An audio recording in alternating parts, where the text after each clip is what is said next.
Sabihin mo nga, anak, ano ba ang nangyari? Wala po ito, Nay. Hindi lang po kami nagkaintindihan ni Elena.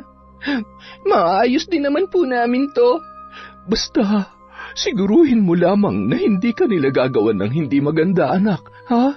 Napabuntong hininga at tumayo na lamang si Aling Dominga at inaya na ang kanyang anak na maghapunan.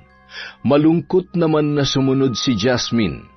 Maagang nawala ang kanyang ama at ang kanyang mga kapatid naman ay nagtungo sa malalayong lugar para magtrabaho. Tanging sila na lamang ni Aling Dominga ang nasa lugar na yon at ang ina na lamang niya ang tumataguyod sa kanilang dalawa kapag hindi sila napadalhan ng kanyang mga kapatid.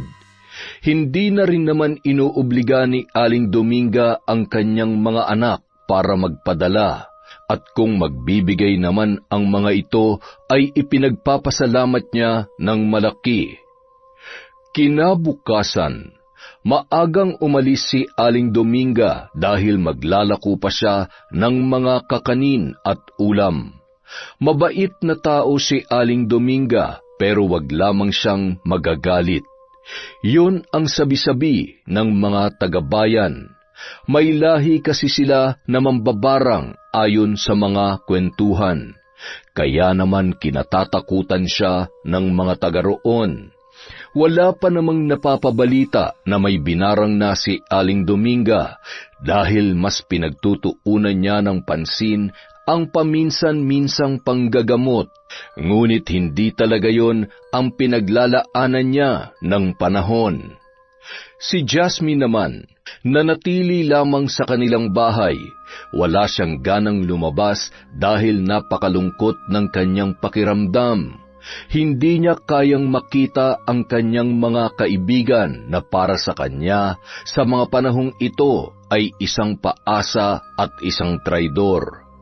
Ang masakit sa kanya ay nilihim pa ng dalawa. Nalaman na lamang niya sa ibang tao na sila ay magkarelasyon na. Yun talaga ang isang bagay na nagpapasakit sa kanyang puso. Hindi naman siya magagalit kung sinabi lang nila yun agad sa kanya. Para sa kanya, mauunawaan niya naman yun. Ano nga ba naman ang kanyang magagawa kung si Elena talaga ang mahal ni Jojo?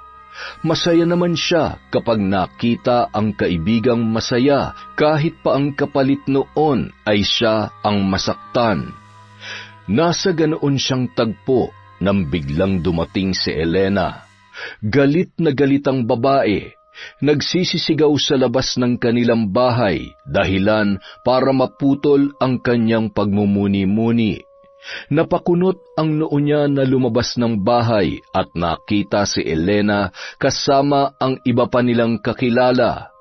Ang mga mukha nito, akala mo ay susugod sa gera na walang mga dalang baril. Hoy, Jasmine! Napaka-hipokrita mo rin talaga, no? Bumaba ka dito at harapin mo ako. Ano pa bang problema, Elena? Bakit magalit na galit ka? Ang kapal na mukha mong magmaang-maangan, may sa demonyo ka naman talaga. Tinatago mo lang sa mabait mong mukha ang bruhang pagkatao mo. Anong pinagsasasabi mo sa bayan na nilandi ko si Jojo at tinagaw ko sa'yo? Hoy, Jasmine, itatak mo to sa kokote mo, ha? Kaya hindi ka niligawan ni Jojo ay dahil ikaw at ang nanay mong mambabarang ay hindi naman nababagay sa mundo ni Jojo. Ambisyosa ka! Hindi pa man nakakapagsalita si Jasmine ay agad na siyang sinabunutan ni Elena. Nagpambuno ang dalawa. Ang iba ay panayang sigaw at awat sa kanila. Nasa ganoon silang tagpo nang dumating ang nanay ni Jasmine kasama si Jojo. Nagulat sila sa gulo na kanilang inabutan. Napapatakbo pang lumapit sina Jojo at Aling Dominga para awatin ang dalawang babae. Nagsisigaw si Aling Dominga habang si Jojo naman ay dali-daling inawat sina Jasmine at Elena.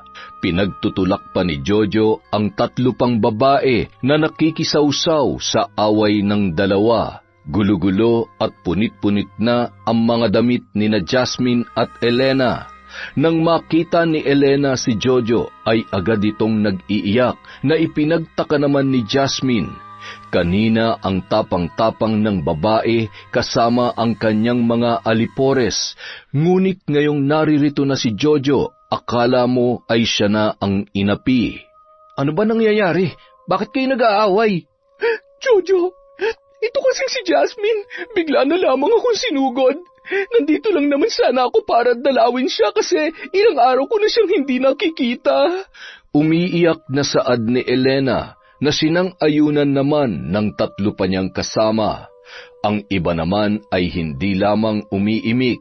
Napatingin naman si Jojo nang biglang tumawa si Jasmine. Nangunot pa ang noo ng binata, maging ang ina ni Jasmine ay wala lamang imik na nakatingin sa kanyang anak. Totoo ba yun, Jasmine? Sabi ng nanay mo may sakit ka, pero bakit tila malakas ka pa sa kalabaw kung makipag-away? Napatigil si Jasmine sa pagtawa at seryosong tumingin kina Jojo at Elena. Nagulat naman si Jojo sa tila blanko at walang kahit anong emosyon na pagtitig ni Jasmine. Ngumisi pa ito ng bahagya at muling natawa nang makita ang itsura ni Elena na umiiyak. Naggalit ang binata sa kanya kaya muli siyang natahimik at tiningnan ang mga kaibigan nang walang kahit anong ekspresyon. Totoo bang sinugod mo siya? Sinugod ko siya? Dito sa bahay namin? Di bali na nga, paniwalaan mo siya kung gusto mo, Jojo. Kwento yan ang mahal mong nobya, kaya paniwalaan mo. Kung masama ako sa kwento niya, ikaw ang bahala. Tutal mukhang pinaghihirapan naman niyang pag-iyak. Sayang naman kung hindi ka maniniwala, hindi ba?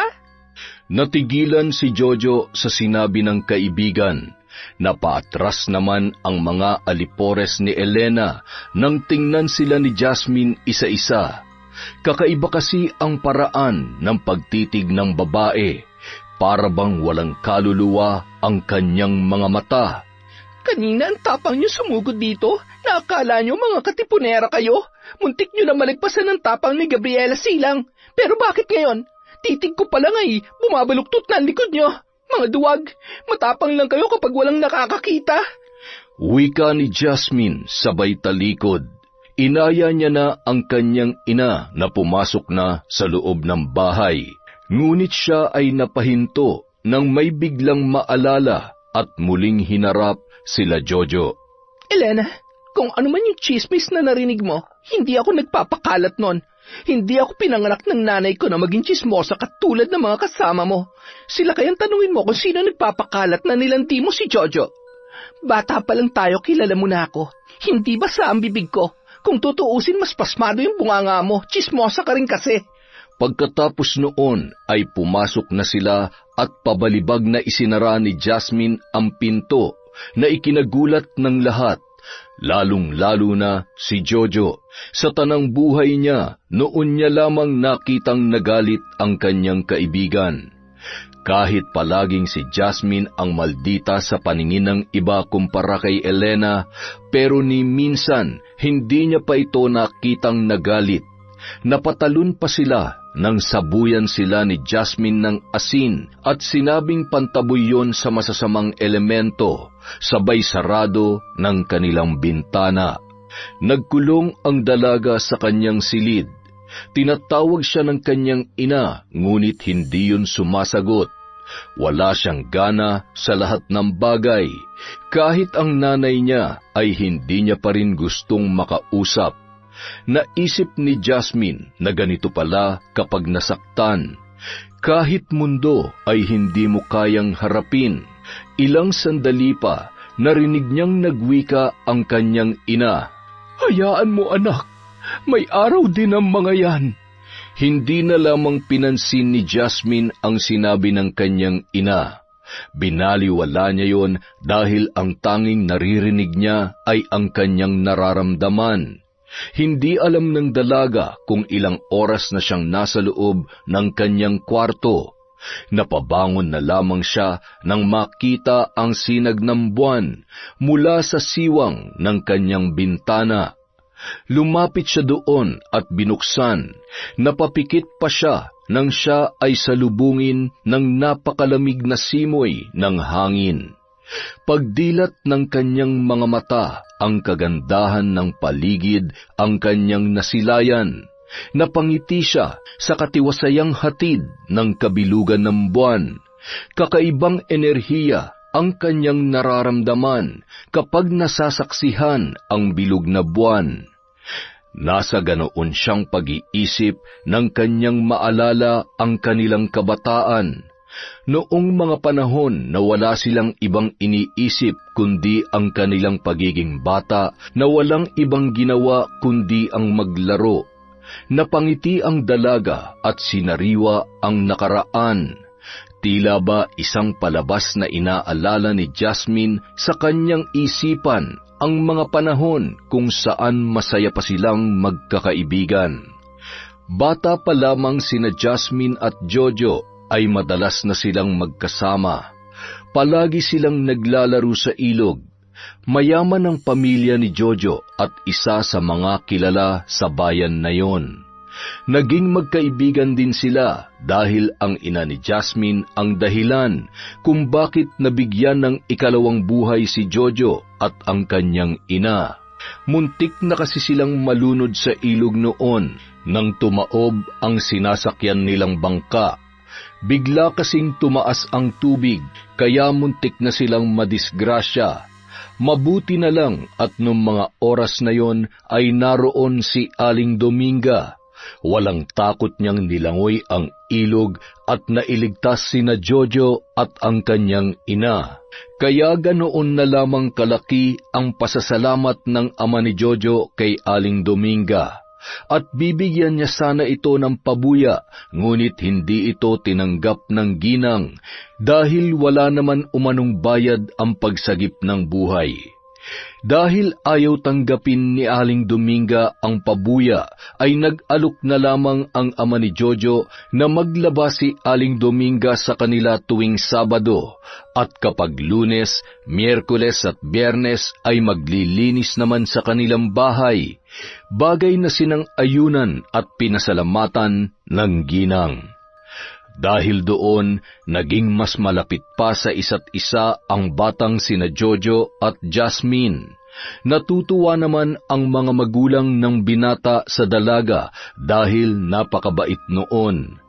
Kahit paminsan-minsan ay inaatake ito ng pagiging maldita. Ang pagiging maldita kasi ni Jasmine ay nasa lugar. Kung hindi niya gusto o mali ang ginagawa mo, hindi ka niya kukonsintihin, bagkus ay itatama ka pa niya.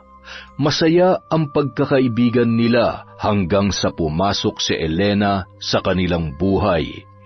Ang karakter ni Elena ay kabaligtaran naman ng kay Jasmine. Masyado itong mabait na akala mo'y hindi makabasag pinggan, hindi maingay at madalas lamang ay ngumingiti. Kapag nag-aaway sila ni Jasmine ay palaging siya ang biktima. Simula noon, madalas na siyang kasama ng magkaibigan. Ayos lang naman yon kina Jasmine dahil mainam na rin umano para hindi sila nababagot ni Jojo sa isa't isa. Hanggang sa nagdalaga at binata na ang magkakaibigan. Tuwing papasok, si Jasmine ang unang susunduin ni Jojo bago nila daanan si Elena. Palagi yung nakangiti, ngunit nakasimangot na kapag nauuna na ang dalawa sa paglalakad. May pagkakataon pa si Jojo ang magdadala ng bag ni Jasmine. At sa tuwing sasabihin ni Elena na dalhin din ang kanyang bag, ang isasagot lamang ni Jojo ay kaya niya nang bitbitin yon. Minsan nakikita ni Elena na naglalambing si Jasmine at hinahalikan ito ni Jojo sa pisngi o di naman kaya ay sa noo. Ang hindi nila alam, nagseselos na si Elena sa kanilang dalawa. Hanggang sa nalaman na lamang ni Jasmine na magkasintahan na sina Elena at Jojo na wala siyang kaalam-alam, kaya pala madalang nang dumalaw si Jojo sa kanya dahil pinagseselosan siya ni Elena. Naputol lamang ang kanyang pagmumuni-muni nang tawagin siya ng kanyang ina.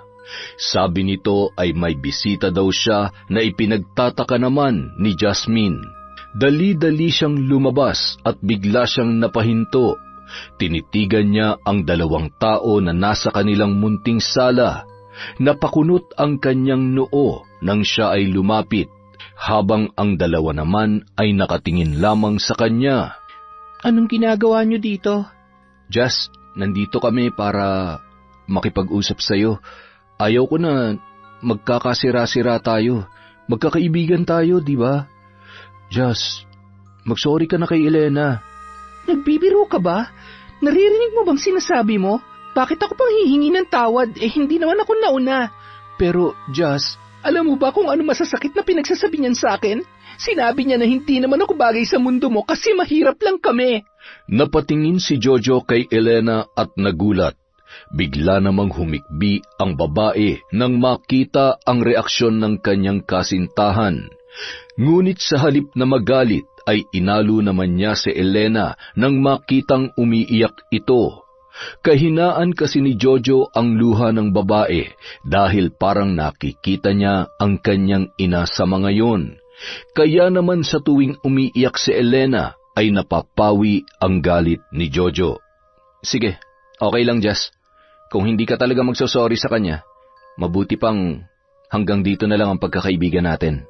Saad ng binata na ikinagalit naman ng dalaga, walang emosyon niyang tinitigan ang 2 saka lumapit sa pinto at pinagbuksan ng mga yon na tila sinasabi na maaari na silang umalis. Hindi naman makapaniwala si Jojo sa ginawang yon ni Jasmine, ngunit tiningnan lamang sila nito at hindi umiimik. Ganun na lang ba yon, Jas? Mas pipiliin mong masira ang pagkakaibigan natin kaysa humingi ng tawad? Mahirap bang gawin yon? Ikaw ang sumira sa pagkakaibigan natin. Kasasabi mo lang. Hihingi ako ng tawad kung kasalanan ko, pero wala akong kasalanan kaya mas mainam nang hindi na nga lang tayo maging magkaibigan. Sige na, umalis na kayo. Umalis na lamang ang magkasintahan, ngunit nagtama ang mga mata nila ni Jojo nang dumaan ito sa kanyang harapan. Makikita rito ang pagkalungkot, ngunit si Jasmine hindi nagpatinag. Pinanindigan niya ang kanyang sinabi dahil una, wala siyang kasalanan. Nasasaktan ang puso niya, pero ayaw niyang ipakita kay Jojo ang kanyang kalungkutan. Hindi rin niya gustong maramdaman ni Jojo na sisihin ang kanyang sarili. Hinatid lamang niya ng tingin ang papalayong magkasintahan. Nang mawala na ito sa kanyang paningin, ay sinara niya na ang pintuan, kasabay ng pagbuhos ng kanyang luha. Kinabukasan, maagang namalengke si Aling Dominga nang makasalubong si Elena, kasama ang mga kaibigan nito. Panay ang kanilang tawanan at huntahan habang naglalakad nang mabangga si Aling Dominga. Inis namang napatingin si Elena sa matanda habang ang ali ay walang reaksyon na nakatingin lamang sa dalaga. Nagbago bigla ang reaksyon ni Elena nang makita na si Aling Dominga yun. Napangiti ito at binati ang matanda. Ay, kayo po pala, Aling Dominga? Hindi na pala kami magkaibigan ng anak nyo, kaya Aling Dominga na lang. Ayos lamang, iha. Baliwala sa akin yon. Noon pa man ay ayaw ko na tinatawag mo akong tita. Hindi kasi kita gusto na maging kaibigan ng anak ko. Napatawa ng bahagya ang mga kasamahan ni Elena, pero napatigil sila nang titigan sila ni Aling Dominga ng masama. Napataas ang kilay ni Elena, pabalik ng tingin sa matanda, saka ngumisi ng nakakaloko. Sinipat pa niya ng tingin si Aling Dominga mula ulo hanggang paa. Nanatili namang nakatayo lang ang matanda habang nakatingin kay Elena na nagtataray. Galit din ba kayo dahil gusto ng anak niyo ang nobyo ko? Oo nga pala, nasan ba si Jasmine? Hanggang ngayon ba'y nagmumukmok pa rin sa barong-barong niyo? Si Jasmine? Nasa bahay nila Jojo. Ay, hindi mo alam? Hindi ka ba naimbitahan doon? Kawawa ka naman. Ay, siya, sige ha. Magmukmuk ka na lamang sa bahay niyo dahil hindi ka inimbitahan ng pamilya ng nobyo mo. Siguro, hindi ka nila gusto. Bastos ka kasing bata ka. Sabay iniwan na lamang ni Aling Dominga si Elena na tulala. Naririnig pa niyang inaalo ito ng kanyang mga kaibigan. Nakangiti siyang umalis na tila ba tagumpay siyang nasaktan ang damdamin ng malditang babae. Napahinto na lamang siya nang marinig ang pag-iyak ni Elena. Nilingon niya yun at nakitang tumatakbo papalayo at nakasunod sa kanya ang kanyang mga kaibigan. Samantala, sa bahay nila Jojo ay nagkukumahog na sumugod si Elena. Pinipigilan siya ng kanyang mga kaibigan, ngunit halos itulak niya ang mga ito. Makapasok lamang sa bahay ng kanyang kasintahan. Pagdating niya doon ay kausap ng mga magulang ni Jojo si Jasmine. Ngunit nagulat ang mga yon nang bigla na lamang hinila ni Elena ang mahabang buhok ng dalaga. Napakahaliparot mo talaga. Gusto mo agawin si Jojo sa akin? Pues magkakamatayan muna tayo. Elena, nagkakamali ka ng inaakala. Makinig ka muna sa akin. Makinig? Naririnig mo bang sinasabi mo, Jojo? Ako ang kasintahan mo. Ngunit bakit siya ang nandito? Natigilan si Elena nang magsalita ang nanay ni Jojo. Sabay pa silang napatingin sa butihing ginang. Nakahawak ito sa kanyang dibdib na tila ba hindi makapaniwala sa inasal ng dalaga. Sinabi ng ginang ang dahilan kung bakit naririto sa kanilang tahanan si Jasmine. Sabi niya, pinapunta niya ang dalaga para iabot doon ang sahod niya sa paglilinis ng kanilang hardin. Magpapaliwanag pa sana ang ginang nang pigilan na siya ni Jasmine. Hinawakan pa ng dalaga ang kamay ng ginang at sinabing wag na itong mag-alala dahil makakasama para sa kanya ang sobrang pag-aalala. Napatango naman ang nanay ni Jojo na ikinangiti ng dalaga. Tinapik niya pa ang balikat ng binata at walang ngiting hinarap si Elena at ang kanyang mga kaibigan. Isa-isa niyang tinitigan yon ng walang emosyon, dahilan para mapaatras ang buong grupo. Kung makaasta ka, para ka ng walang modo at walang pinag-aralan. Dahil lang sa lalaki, ibababa mo ang pagkatao mo. Ayokong husgahan ang pagpapalaki ng mga magulang mo sa'yo, pero gusto kong itanong, hindi ka ba nila tinuturuan? Anong sabi mo? Hoy, Jasmine, huwag mo kong hinahamon. Hindi mo ako kilala. Ako ba kilala mo? Paanong hindi kita makikilala? Anak ka naman babarang. Hindi ka ba natatakot? Ano? Ako matatakot? Kanino naman? Sa'yo? Bakit? Kanino pa ba? Kasasabi mo lang na anak ako ng mambabarang. Alam mo, Elena, hindi ka ba nahihiya sa ginagawa mo ngayon? Sa harap ng magulang ni Jojo, ipinapakita mo ang tunay mong ugali. Hindi ka man lang nagpaka-plastic muna. Ano yon, Jojo? Hindi pa man kayo mag-asaway, ina-under ka na niya? Kawawa ka naman kung ganun. Tito, tita, aalis na po ako. Yung bilin ko po ha. Huwag masyado mag-alala. Masama po yan sa inyo. Salamat, iha. Sige po, aalis na po ako. Ganun ang ugali ng huwarang nobya, Elena. Tago kasi ang pagiging bruha mo, kaya nakakagulat kapag lumalabas. Hay nako, alam mo, sa ating dalawa, yung ugali mo, parang ikaw ang anak ng mambabarang. Wika ni Jasmine sabay talikod. Narinig pa niyang tumawa si Elena, ngunit di pa man siya nakakalayo, ay agad na hinablot ni Elena ang kanyang buhok, dahilan para mapanghiwi ang dalaga. Muli siya nitong kinaladkad, dahilan para magkagulo sa tahanan nila Jojo. Agad namang inawat ng mga tauhan nila Jojo si Elena. Susugod pa sana siya nang bigla siyang hinablot ni Jojo sa bewang para pigilan na muling lumapit sa nakaupo na sa lupang si Jasmine. Ngunit nagulat ang lahat sa sumunod na nangyari dahil biglang lumapit ang ina ni Jojo at buong lakas na sinampal si Elena. Kasunod noon ay pinalayas niya ito. May araw din kayong lahat sa akin. Lahat kayo! Samantala, sa tahanan ng isang matandang lalaki, kabilugan ng buwan at makikita mo ang sinag nito na siyang nagbibigay ng liwanag sa buong paligid. Sinasabayan pa ng malamig na simoy ng hangin na tila ba hatid nito ay kapayapaan sa magulong isipan.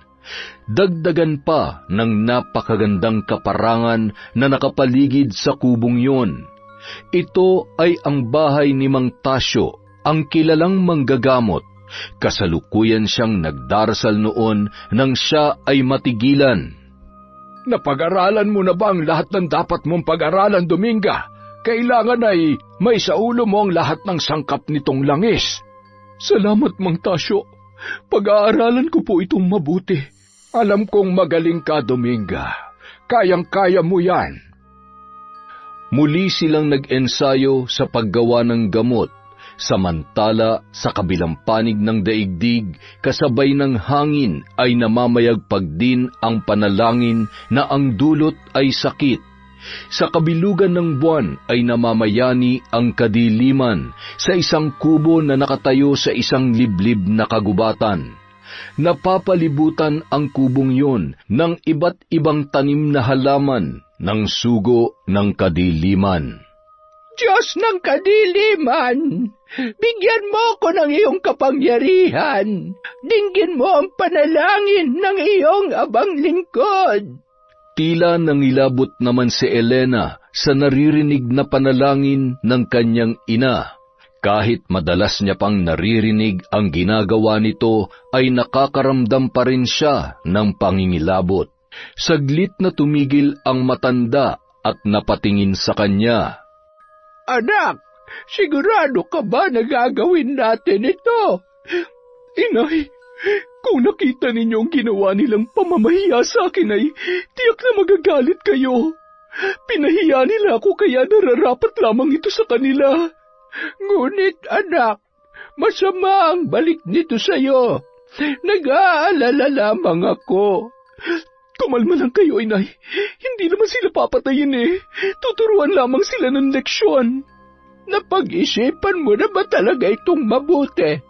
Ako ang malalagot sa iyong mama at papa. Ang tinutukoy na mama at papa ni Aling Simang ay ang mag-asawang umampon kay Elena.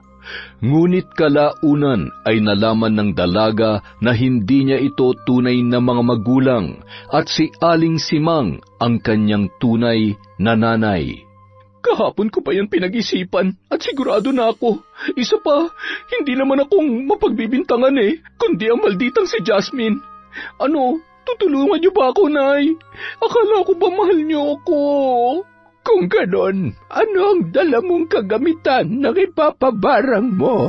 Taas ang kilay na kinuha ni Elena ang mga gamit na hinihingi ng mambabarang na si Aling Simang, ang kanyang tunay na ina.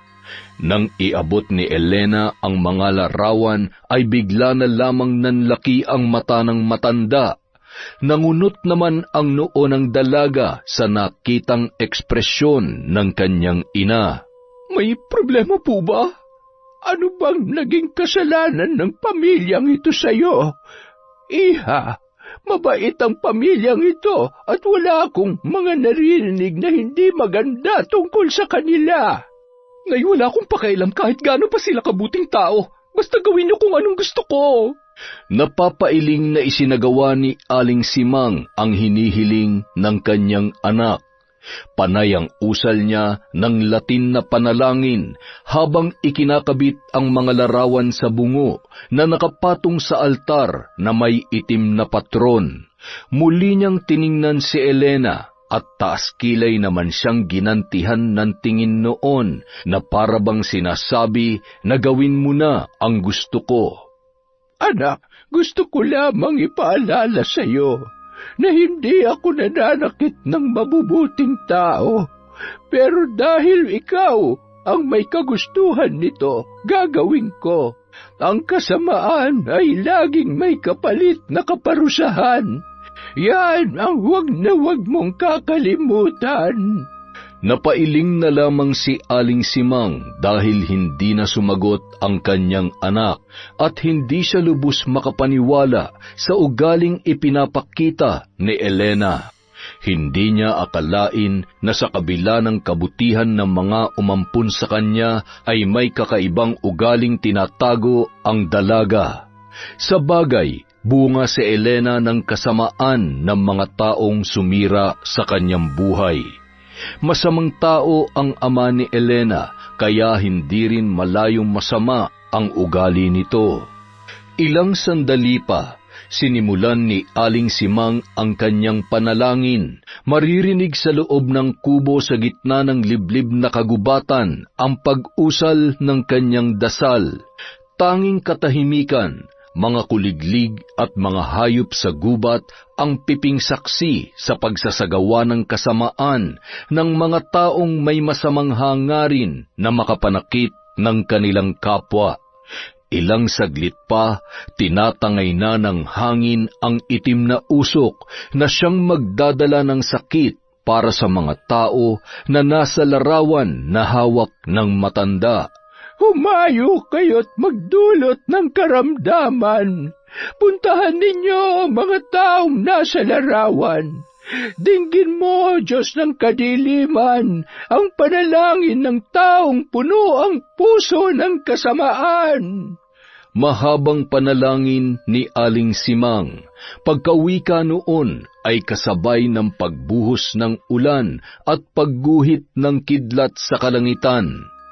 Samantala, sa bahay ni na Jasmine, abala si Aling Dominga sa pagsasara ng kanilang mga bintana. Kararating niya lamang buhat sa bahay ni Mang Tasyo.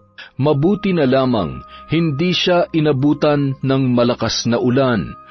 Bigla naman yata ang ulan na ito.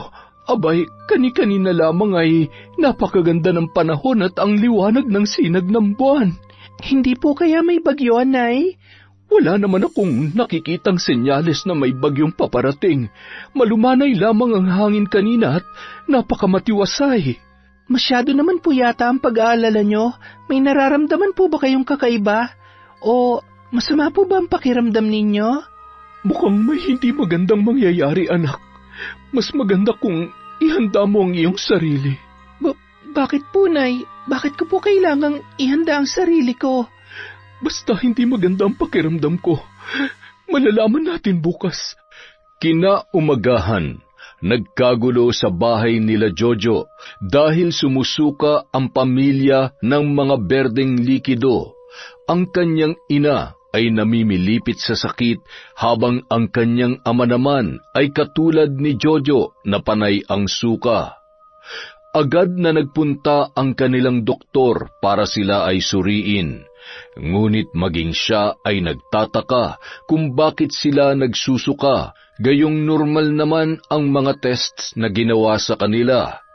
Dahil may kaya sa buhay ang pamilya ni Jojo, sa bahay na lamang sila sinuri dahil baka lumala pa kapag sila ay pumunta sa ospital.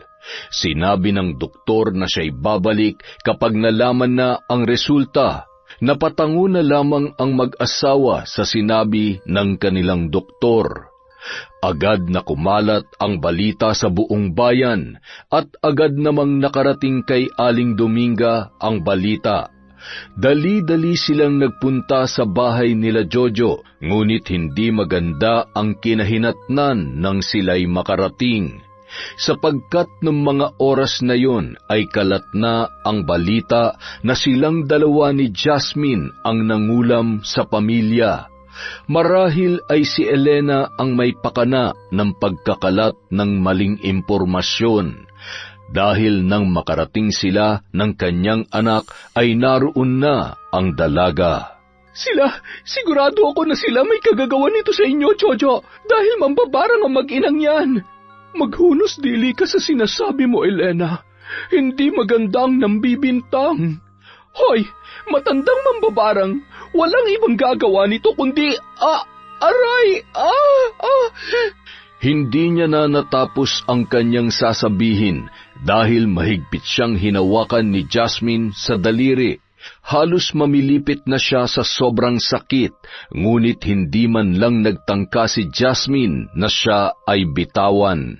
Ang sabi ng nanay ko, maghunos dili ka. Hindi niya sinabing mambintang ka ng mga tao na hindi mo naman alam kung may kasalanan o wala. Kanina ka pa sigaw ng sigaw. Hindi ka madala sa mahinahon at kalmadong usapan.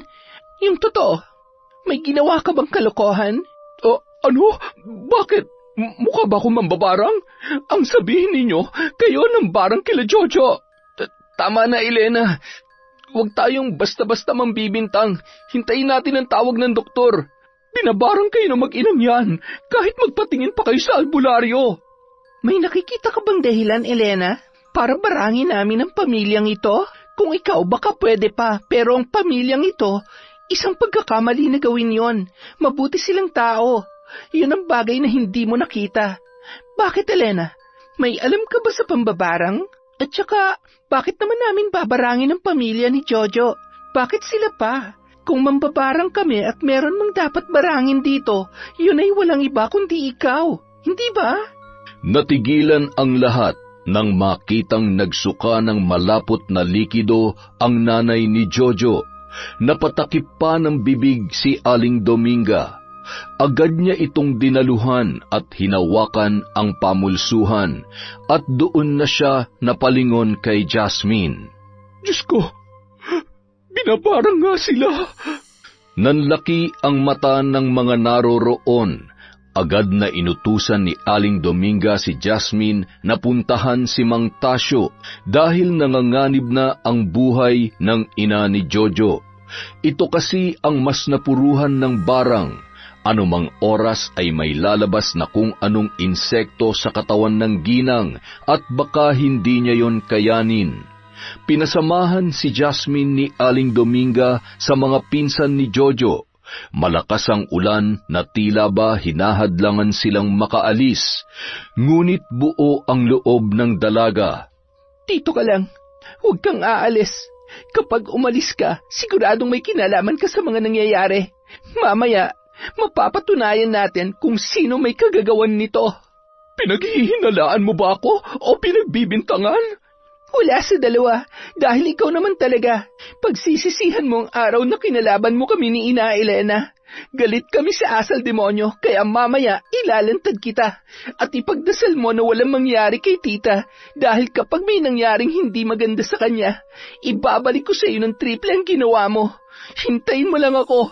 Demonyo nagtatago sa katawang lupa ng isang mapagbalat kayong babae. Wika ni Jasmine na agad na umalis kasama ang mga pinsan ni Jojo. Sinuong nila ang kasagsagan ng ulan na tila ba galit na galit. Huwag kayo mag-alala, Ginang Esmeralda at Ginoong Eduardo. Ipinapangako kong gagaling po kayo. Sisikapin namin na matalo ang barang sa inyong katawan. Kung sino man na may gawa nito, siya ang mapaparusahan. Ano man ang ginawa niya sa inyo ay kanyang aanihin. Nang marinig ni Elena ang sinabi ni Aling Dominga, ay nanlaki ang kanyang mga mata. Agad na sinimulan ni Aling Dominga ang kanyang kailangang gawin. Nagpatulong siya sa mga naroroon na ihanda ang gagamitin ng albularyong ipinatawag niya. Naglagay siya ng kandila sa bawat sulok ng tahanan na mayroong orasyon. Pinahiran din niya ng langis ang sikmura ng mga binarang para maibsan ang sakit na nararamdaman. Ikaw, pumasok ka sa loob ng bilog na puti. Bakit naman ako papasok? Ano naman ang hindi ba't nobyo mo si Jojo? Dapat lang na siya'y iyong alagaan. Ano na lamang ang silbi mo sa buhay niya? Pumasok at alalayan mo siya. Hindi yung tatarayan mo ko na parang ikaw ang reyna ng bahay na ito. Sinisigawan mo ba ako, tanda? Pumasok ka, alalayan mo ang kasintahan mo. O baka gusto mong kalad ka rin pa kita. Nakaramdam ng takot si Elena sa naging anyo ni Aling Dominga, kaya walang lingon-lingon siyang pumasok sa bilog at inalalayan si Jojo. Susunod ka rin naman pala, ang dami-dami mo pang sinasabi. Maya-maya, Dumating na si Jasmine kasama si Mang Tasyo. Naabutan nilang nananalangin si Aling Dominga habang nakaluhod sa labas ng bilog. Kakalabitin sana siya ni Jasmine nang pigilan yon ni Mang Tasyo at sinabing hayaan ang kanyang ina sapagkat pinipigilan nito ang pagkalat ng barang sa katawan ng mga biktima. Naghanda na rin si Mang Tasyo nang makita na kumpleto na ang lahat ng kanyang kakailanganin. Diyos amang nasa langit, Diyos na makapangyarihan sa lahat, maawa po kayo sa amin. Jasmine, iha, pumasok ka sa loob ng bilog. Ikaw ang magiging daan para makausap namin ang mambabarang at kayong mga naririto sa loob ang siyang magiging saksi. Pagkapasok ni Jasmine, sinabi ni Mang Tasyo na ihanda niya ang kanyang sarili. Malakas ang mambabarang, ngunit alam niyang napilitan lang itong gawin dahil sa utos ng tao na halangang kaluluwa. Nakiusap din siya sa mga naroroon na tulungan sila sa pamamagitan ng panalangin. Nagsimula na si Mang Tasyo at sinabayan siya ni Aling Dominga sa pagdarasal. Diyos ng langit at lupa, dinadakila po namin ang inyong kapangyarihan. Tulungan mo kami, Panginoon, na labanan ang kasamaan. Ibaba mo sa amin ang iyong banal na espiritu. Iligtas niyo kami, Ama, sa kasamaan. Paulit-ulit ang kanilang panalangin hanggang sa tila na namlay na si Jasmine. Pumasok si Mang Tasyo sa bilog at sinimulan na niyang gamutin ang pamilya ni Jojo. Inuna niya si Ginang Esmeralda dahil ito ang mas nanganganib sa kanila. Sa ngalan ng mga banal, tulungan niyo po akong mapagtagumpayan ang labang ito. Dominga, ngayon na, tawagin mo na ang mambabarang. Bumulong si Aling Dominga at nag-usal ng dasal. Matapos yon ay nanamlay na naman si Jasmine at pumikit. Senyales na nasa loob na ng kanyang katawan ang mambabarang na si Aling Simang. Ano ang iyong pakay? Bakit mo ito ginagawa? Sabihin mo! Natawa ang mambabarang sa katauhan ni Jasmine at nalaman nila na babae yun. Tinanong siya muli ni Mang Tasyo, ngunit tila walang balak ang mambabarang na sabihin ang dahilan kung bakit niya nagawa ang bagay na yun. Panay lang ang tawa nito habang nakatingin kay Mang Tasyo at Aling Dominga. Nasa ganoon silang tagpo nang mapasigaw ang ina ni Jojo. Nanlaki ang kanilang mga mata nang magsukayon ng mga insekto.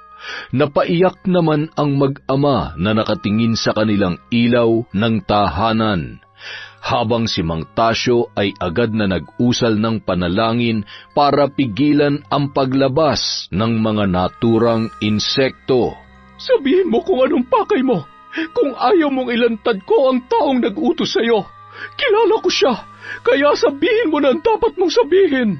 Kung ikaw ang nasa katayuan ko, mas pipiliin mong manahimik na lamang. Ganyan natin protektahan ang mga taong mahalaga sa atin. Hindi. Kapag mali siya ay mali siya. Ang pagkakamali ay hindi may tatama ng isa pang pagkakamali. Isinasadlak mo ang taong yun sa impyerno. Ikaw mismo naglilibing at nagdadala sa taong yon sa nagliliyab na apoy. Hindi makatingin ng diretso si Elena kay Aling Dominga. Tumayo siya at nagpaalam kay Mang Tasyo at sinabi na magbabanyo lang dahil siya ay naiihi. Hindi na niya umano mapigilan at kailangan niya na yung ilabas. Tumango naman ang matanda na walang kahit anong reaksyon sa kanyang muka. Napatingin naman si Aling Dominga kay Mang Tasyo. Tumango lang ito na tila sinasabi na magtiwala at agad naman yung naunawaan ni Aling Dominga. Sabihin mo na, hindi mo naman siguro gugustuhin may mangyaring masama sa taong pinoprotektahan mo. Wala ka nang magagawa dahil sa pagsapit ng kabilugan ng buwan, mamamatay na ang pamilyang yan. Tingnan lang natin kung sinong mamamatay. Sana'y hindi mo pagsisihan ang lahat. Dahil sa kabilugan ng buwan, natitiyak kong hindi mo makakalimutan ang ginawa mo. Sa lakas ng kapangyarihan ni Aling Tasya, nakaalis siya sa katawan ni Jasmine. Ngunit ang kanyang tawa ay tila sumasabay sa hangin. Nagyakap naman ang mga naroroon dahil sa kilabot na kanilang naramdaman. Tinulungan ni Aling Dominga si Jasmine na makabangon nang siya ay magkamalay. Dominga, kailangan natin itong paghandaang mabuti. Nalalapit na ang kabilugan ng buwan. Kailangan tayo makagawa ng paraan. Ang batang yon, ang taong pinoprotektahan ng mambabarang. Malakas siya, ngunit alam ko na labag sa loob niya ang kanyang ginagawa. Kung ganoon, Mang Tasyo, alam mo na rin ba kung sino ang mambabarang? Kilala ko ang boses niya. Pakiramdam ko ang batang yon ang anak niya na pinaampun niya sa mga Bonifacio. Pag-uusapan natin yan kung ano nangyari. Sa ngayon ay pagtuunan muna natin ng pansin ang pamilya Madrigal. Kailangan magamot natin sila agad. Unahin natin si Ginang Esmeralda dahil mas malala ang tumama sa kanya. Pinagpatuloy nila ang panggagamot sa pamilya ni Jojo. Panay ang suka ni Ginang Esmeralda ng kulay berdeng likido. Ilang araw nilang binabantayan ang pamilya. Halos di na sila umuuwi sa kani-kanilang mga bahay sapagkat kailangan nilang tutukan ang mga yon. Si Jasmine lang ang umuuwi sa kanilang bahay para kumuha ng mga damit nila at iba pang kailangan ni Aling Dominga. Isang araw, umuwi si Jasmine para tingnan ang kanilang tahanan nang harangan siya ni Elena at ng mga kaibigan nito. Hindi naman nagpatinag si Jasmine, kalmado lamang siya na hinarap ang mga yon. Hoy, anak na mambabarang, saan ka pupunta? Hindi ka ba natatakot sa akin? Baka ikaw ang isunod ko. Bakit ako matatakot sa iyo? Sino ka ba? Anak na mambabarang, kasasabi mo lang. Ikaw at ang nanay mo ang nambarang sa mga Madrigal. Binarang mo sila dahil nagalit ka. Nagalit ka dahil hindi ikaw ang minahal ni Jojo, di ba? Elena, natatawa ako sa'yo. Alam mo yun? Nasa bingit na ng kamatayan ng mahal mong si Jojo, pero ikaw, kalmado kang nakikipagtarayan sa akin. Hindi kaya ikaw talagang nagpabarang sa kanila? Huh? Ano? Ikaw lang kasi ang kasintahan na palaging bukang bibig na mahal mo si Jojo, pero wala ka naman sa tabi niya. Kakaiba ka. Sa oras ng paghihirap ng sinasabi mong lalaking mahal mo, naririto ka't parang hindi naman nag-aalala. Huh? Sa katunayan, papunta na ako sa kanila. Ano bang sinasabi mong wala akong... Kapag may nangyaring masama kay Jojo, magbabayad ka! Huwag kang mag-alala. Magbabayad talagang ng babarang sa kanila. Hindi naman kasi natutulog ang Diyos. At alam kong kumikilos na siya sa pamamagitan ng mga mabubuting albularyo. Hindi man kita nalantad kagabi, ang nasa itaas na mambubuking sa'yo. At kayong mga alipores niya, mag-iingat kayo sa kaibigan nyo. Utak mambabarang yan. Kinagabihan, sa bahay ni Aling Simang, maririnig ang panalangin para sa kasamaan. Sumasabay yun sa hangin at mangingilabot ang sinumang makarinig. Makikita mo rin ang matanda na nakaluhod sa kanyang munting altar habang nakataas ang manikang may larawan ng Ginoong Madrigal, ang ama ni Jojo. Diyos ng kadiliman, dinggin mo ang iyong abang lingkod. Dinggin mo ang aking panalangin. Ipagkaloob mo sa taong ito ang aking kaparusahan. Sa pagsapit ng 6:00, magsusuka ang haligi ng tahanan ng likido na kulay putik. O, dinggin mo, espiritu ng walang hanggang kadiliman! Dinggin mo ito! Kasunod noon, gumuhit ang kidlat sa kadiliman ng kalangitan. Napapikit pa si Elena habang binabaybay ang masukal na kagubatan papunta sa tahanan ng kanyang totoong ina na si Aling Simang. Sa totoo lamang, hindi naman niya talaga ito kinikilalang ina, kahit ito pa ang nagluwal sa kanya. Ang pakay niya lang dito ay gamitin ng matanda para sa kanyang personal na interes, hindi para maging anak nito. Padabog niyang binuksan ang pinto ng bahay ng matanda at inabutan niya yon na kasalukuyang nagdarasal. Alam mo, mukhang pumalpak ka. Kaya mo ba talagang ginagawa mo? Anak, ginagawa kong lahat ng makakaya ko. Hindi ko sila maaaring patayin dahil mabubuti silang tao. Ang gusto ko, si Jasmine at ang nanay niya ang mapagbintangan na bumabarang sa mga madrigal. Mukhang mababaliktad pa ata at ako pa mapapahamak dahil sa'yo. Nakakainis. Ngunit alam ng taong bayan na wala pang sinasaktan ang ina ni Jasmine. Elena, tigilan na natin to, anak. Pwede ba? Tigilan niyo nang kakatawag sa akin ng anak. Nangingilabot ako marinig yan. Akala mo ba, hindi ako kinikilabutan kapag nakikita kita? Naaalala ko lamang ang mukha ng iyong walang hiyang ama. Ganun pa man, wala ka namang kinalaman sa kanyang kasalanan. Dahil hindi mo rin naman siguro gustong mabuhay kapag nalaman mong anak ka ng masamang tao. Pasensya ka na, pero Elena, binabalaan kita na masama ang ginagawa mo. Mabubuting tao ang sinasaktan mo. Ano naman kung mabubuting tao sila? Walang mabuting tao na namamahiya. Kung nakita mo lang sana kung paano nila ako ipinahiya. Kahit hindi ako lumapit sa'yo, baka ikaw na rin ang magkusa na barangin sila. Ganun naman ang mga nanay, di ba? Gagawin ang lahat para sa kanilang anak.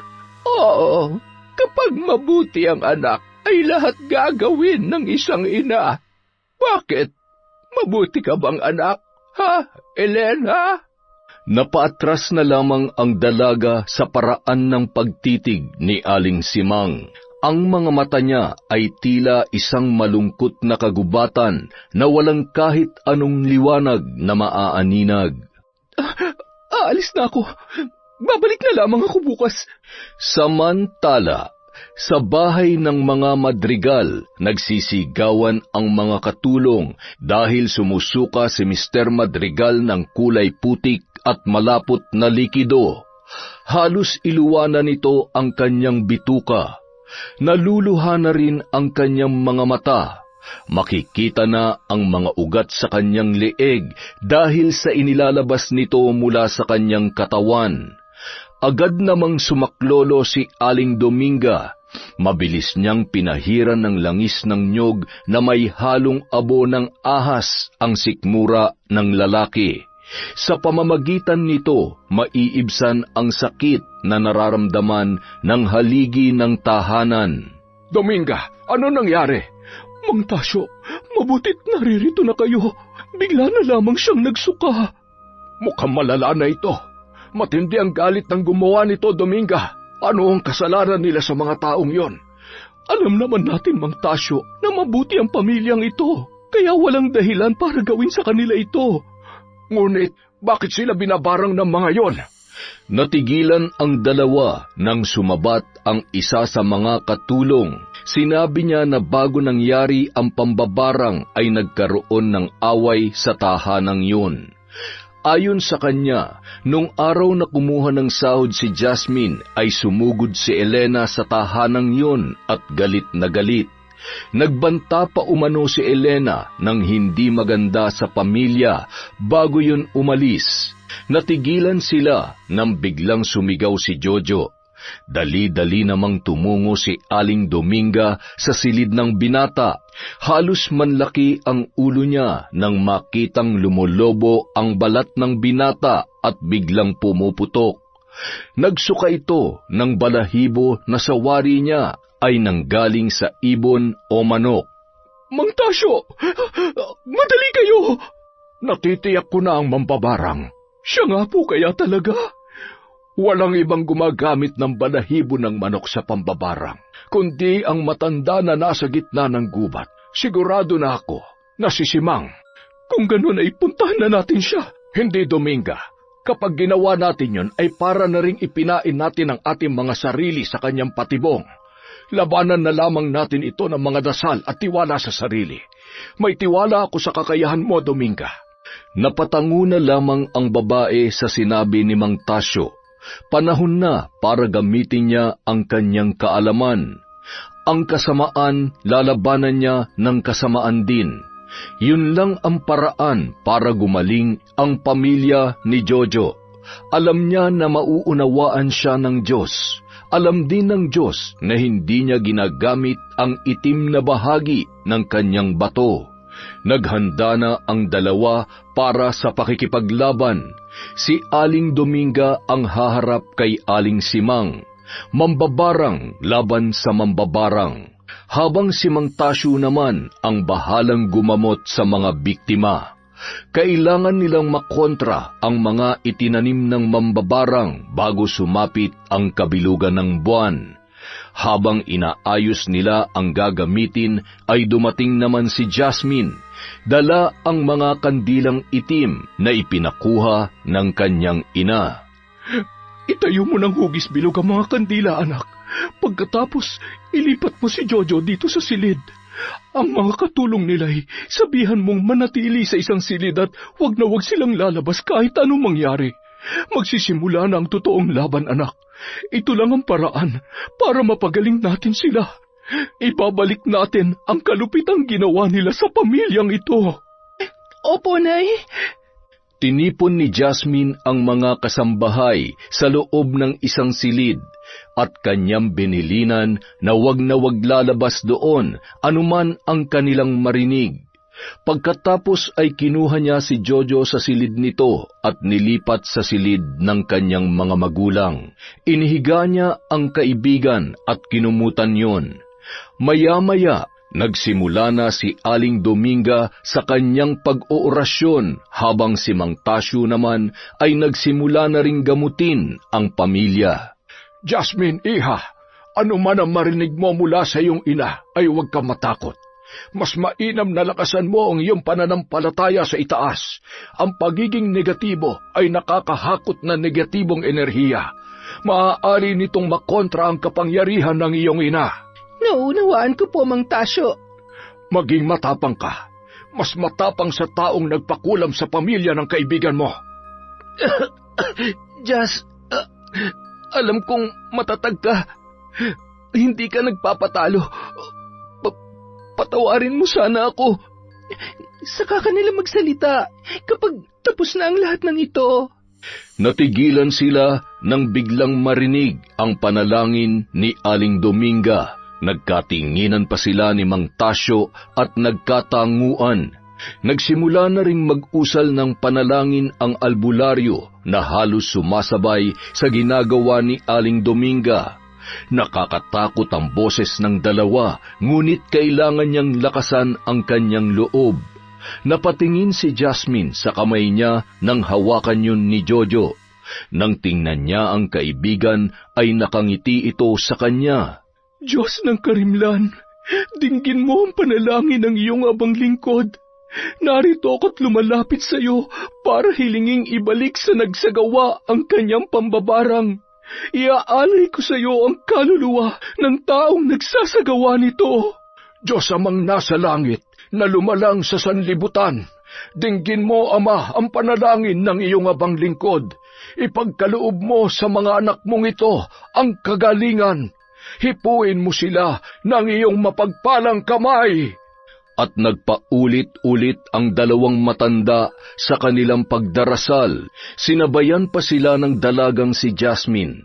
Nakapikit siya at taimtim na nananalangin nang may maramdaman siyang kakaiba sa kanyang sarili. Pakiramdam niya may nais pumasok sa kanyang katawan. Napatingin pa siya sa kanyang ina at kay Mang Tasyo na kasalukuyang umuusal ng orasyon. Napahawak siya sa kanyang dibdib dahil pakiramdam niya anumang oras ay may isang kaluluwa na manghihiram ng kanyang katawan. Kinabahan ang dalaga, ngunit pinilit niyang maging matatag ng mga sandaling yun. Natigilan lamang siya nang magsalita na si Mang Tasyo. Napatingin siya sa matanda na nananatiling nakapikit. Patuloyin mo siya sa iyong katawan. May nais siyang sabihin sa atin. Po? Sige po, Mang Tasyo. Magtiwala ka sa amin ng iyong ina. Magtiwala ka sa Diyos.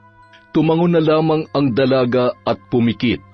Alam niyang hindi siya pababayaan ng kanyang inang mambabarang at albularyo na si Mang Tasyo. Lalakasan niya ang loob para sa kanyang kaibigan at nang hindi rin masayang ang hirap ng kanyang ina at ni Mang Tasyo. Binilinan siya ng albularyo na kahit anong marinig niya ay wag na wag siyang magpapaapekto at wag magpapadala sa mahinang emosyon. Habang nakapikit si Jasmine, naririnig niya ang impit na hiyaw ni Jojo, ang pagsusuka ng mag-asawa at pagmamakaawa nilang tulungan sila. Naramdaman din niya ang ihip ng hangin. Kakaiba ang dulot noong lamig, nanunuot sa kanyang balat at kalamnan, dahilan para makaramdam siya ng panginginig. Nakaramdam siya ng kaba, ngunit mas pinili niyang maging matapang at manalangin sa Panginoon na siya ay gabayan. Maya-maya, tila nawala na si Jasmine sa kanyang katawan, nakaramdam siya ng panghihina at kasunod ay hindi niya na alam kung ano ang nangyayari. Sino ka? At ano ang iyong dahilan? Bakit mo ginagawa ang kasamaang ito? Sumagot ka! Isa rin akong ina na gagawin ang lahat para sa aking anak. Ito'y kanyang kahilingan at yon ang aking susundin. Ngunit hindi ito ang tamang gawin para maipakita nating mahal natin ang ating mga anak. Dapat tinuturuan natin sila, hindi yung ikaw ang pasusunurin nila. Ibig sabihin nagpatalo ka sa anak mo. Ano ba ang alam mo sa pagiging magulang? Gayong hindi ka naman naging ama. Paano mo nasasabi ang bagay na yan? Ni hindi mo nga naranasang magkalong ng sanggol sa iyong mga braso. Nagkakamali ka, Mang. Di man ako naging ganap na magulang at ama, ngunit sapat na maramdaman ko yon sa pamamagitan ng mga sanggol na aking pinalabas mula sa sinapupunan ng kanilang mga magulang. Tigilan mo na ito, Mang. Walang totoong ina na magdadala at magsasadlak ng kanyang anak sa impyerno. Paano mo rin nasasabing isa kang ina kung hindi mo alam kung ano ang makabubuti para sa iyong anak? Tumigil ka! Ito lamang ang paraan para makapiling ko ang aking anak. Ang kasiyahan niya'y kasiyahan ko rin, at ang kanyang pasakit ay siya ring magiging pasakit para sa akin. Nararapat lamang na mangyari sa kanila yan. Pinahiya nila ang anak ko. Nalalapit na ang kabilugan ng buwan. Kakayanin niyo pa kaya? Sa'yo, hindi namin kakayaning ibalik sa'yo ang mga ginawa mo. Pero sa anak mo, kaya ko yung ibalik sa kanya. Nanlaki ang mga mata ni Mang sa katauhan ni Jasmine. Nagpalipat-lipat ang kanyang tingin kina Mang Tasyo at Aling Dominga. Hindi mo yan pwedeng gawin sa anak ko. Pag ginawa mo yan, ang anak mo naman ang babalikan ko. Kaso lamang, wala kang kapangyarihan laban sa anak ko. Dahil ang aking anak ay anak ng isang mambabarang na may mabuting puso, at mabuti rin ang puso ng aking anak. Alam nating pareho na ang mga barang natin ay hindi tumatalab sa mga taong may malakas na pananampalataya sa Panginoon, at yan ang wala sa anak mo. Kaya hintayin mo sa kabilugan ng buwan. Lahat ng ito ay mapapasa kanya. Lumayas ka na sa katawan ng anak ko. Teka, sandali lang. Wag! Hindi! Nawalan ng malay si Jasmine at agad na pinahiran ni Mang Tasyo ang kanyang sikmura ng langis at sinabi kay Dominga na hayaan lang itong makapagpahinga. Muli silang nagpatuloy sa ginagawang orasyon. Maririnig ang malakas na hangin sa labas. Ang mga katulong sa iisang silid ay maririnig ang kanilang mga hikbi na puno ng takot. Ngunit sinabi ng isa sa mga kasama nila na kailangan nilang manalangin katulad ng sinabi sa kanila ni Jasmine. Pumikit silang lahat at taimtim na nagdasal, alang-alang sa kanilang mabubuting amo, makikiusap sila sa Panginoon na pagalingin na ang mga yun.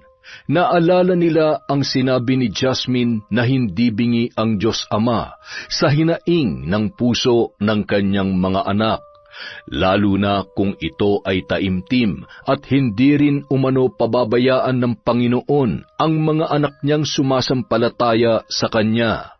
Samantala, sa silid naman ng mag-asawang Madrigal, patuloy sa pagdarasal si Mang Tasyo at si Aling Dominga, kahit tila may nais pumigil sa kanila, ngunit hindi sila nagpadaig sa enerhiyang gumagambala sa kapayapaan ng buong paligid. Nagising si Jasmine at nakita pa niyang sumisigaw sa sakit ng kanyang balat si Jojo. Lumolobo na kasi ito at pumuputok. Habang si Mr. Madrigal ay nagsusuka ng buhok ng manok na may kasamang putik, ang ilaw naman ng tahanan ay nagsisisigaw sa sakit ng kanyang tiyan. Jojo, manalangin ka. Walang kakayahan ng barang na ito sa mga taong nananalig sa Diyos. Itaas niyo sa Kanya at hingin ang Kanyang kapatawaran. Tanggapin niyo siya sa inyong buhay bilang inyong tagapagligtas. Hirap na ako, Jas. Kahit hindi na akong iligtas niya, kahit sila na lang. Makinig ka, Jojo. Hindi pa ito ang oras mo. Hindi ito kagagawan ng Diyos. Kagagawan ito ng isang taong may halang na kaluluwa. Kung susuko ka, para mo na ring isinuko ang iyong pananampalataya. Para mo na ring isinuko ang buhay mo sa mga taong masasama. Jojo, isipin niyo na barang lamang ito. Mas makapangyarihan ng Diyos higit kanino man. Manalangin ka. Manalangin kayo sa Kanya.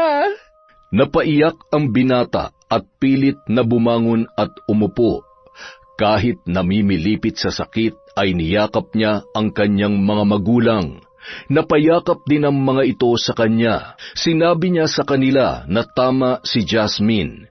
Kasing liit lang ng hinliliit nilang daliri ang mambabarang kumpara sa kapangyarihan ng Diyos. Sinabi niyang manalig sila at humingi ng tawad at humingi na rin ng tulong. Diyos amang nasa langit, dinadakila po namin ang inyong pangalan. Patawarin niyo po kami kung may mga pagkakataon nagkulang kami sa inyo. Tulungan niyo po kami, Ama. Itinataas at ipinapaubaya po namin ang lahat sa inyo. Tinatanggap ka po namin bilang aming tagapagligtas. Dasal ni Jojo na may pagsusumamo. Biglang lumakas ang hangin sa labas. Palakas din ng palakas ang pananalangin ni Mang Tasyo at ni Aling Dominga. Naririnig din nilang tila ba may boses na sumisigaw, kasabay ng hangin na sinasabayan ng malakas na kulog at kidlat.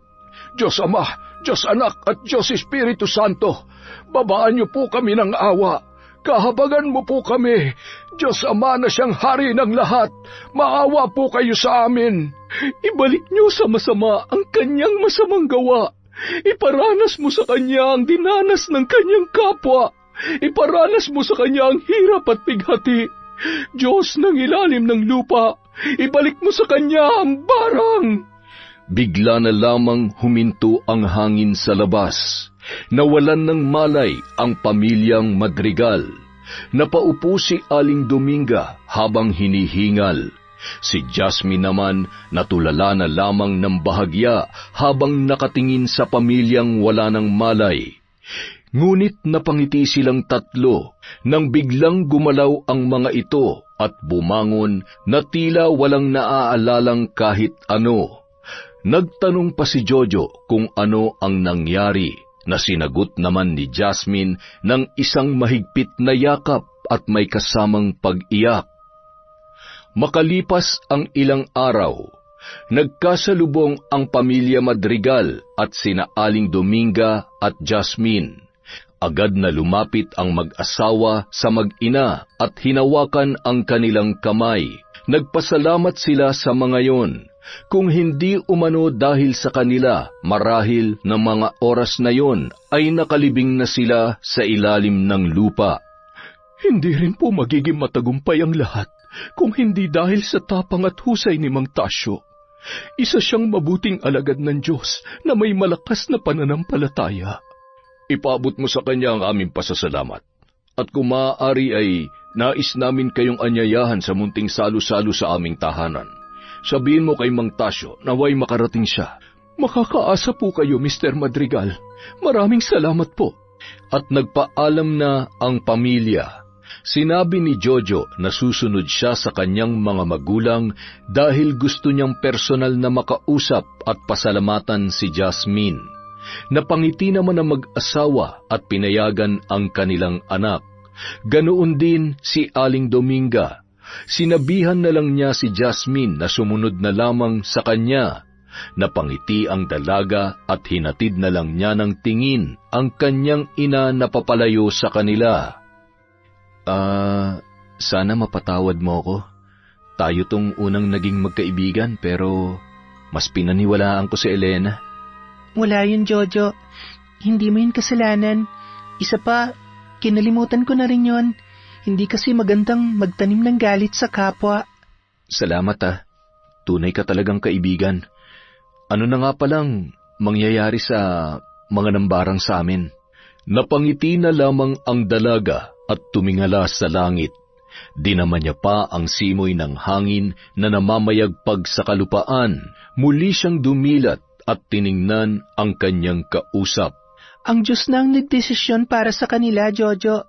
Bawat kasalanang nagagawa, may katumbas na kaparusahan. Ibang magparusa ang Diyos sa mga anak niyang nagkasala. Triple ang ibinabalik niya sa kanila, lalo na kung ang ginawa nila ng kasalanan ay mabubuting tao, yung humihingi ng kapatawaran at nagpapatawad sa nagkakasala sa kanila. Samantala, sumapit na ang kabilugan ng buwan. Maririnig mo ang hiyaw ng isang dalaga sa gitna ng gubat. Nagsusuka ito ng balahibo ng manok at mga putik. Ang kanyang balat ay lumolobo at pumuputok na tila asido na nagdudulot ng hapdi at kirot. Wala kang kwenta! Sana hindi na lamang kita nakilala! Wala kang kwenta!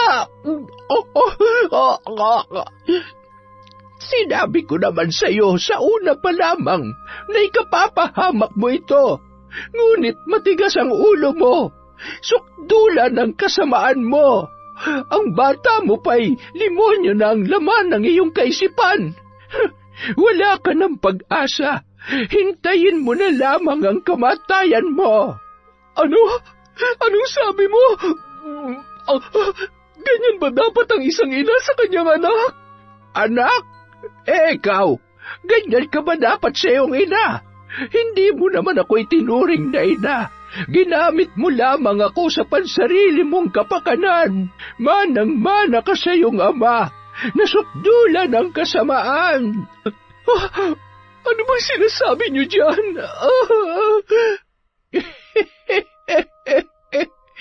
Hindi ba't nagsisisi ka na sa ginawa mo? Ang lahat ng yan ay bunga ng ugali mo. Anak, kahit pabunga ka ng kasamaan ng iyong ama, hindi ko maatim na masaktan ka ng ganito. Humingi ka ng tawad sa iyong mga kasalanan. Hindi, ayoko. Gumawa ka ng paraan para gumaling ako. Kung talagang anak mo ko, gagawa ka ng paraan. Ngayon mo ipakita ang silbi mo bilang nanay ko. Sige na, gumawa ka ng paraan. Maririnig ang sigaw ni Elena sa gitna ng kagubatan. Nung mga oras na yon, nakatayo sina Aling Dominga, Jasmine at Mang Tasyo sa hindi kalayuan. Tinatanaw nila ang kubo na tinatanglawan ng liwanag ng buwan na siyang naging saksi sa katapusan ng kasamaan. Nalulungkot ako na nagtapos ang aming pagkakaibigan ni Elena, pero kahit papano, hindi ako naghangad ng kasamaan para sa kanya. Nasa taong pagpapasya, anak, kung paano niya yung lalabanan. Hindi siya kailanman humingi ng tawad, kaya sa kanya napunta ang kanyang ginawa. Nakakalungkot lang at sa ganitong paraan sila humantong bilang mag-ina. Handa naman po ako magpatawad. At sa tingin ko, ganun din sila Jojo. Bakit hindi na lang kasi siya humingi ng tawad?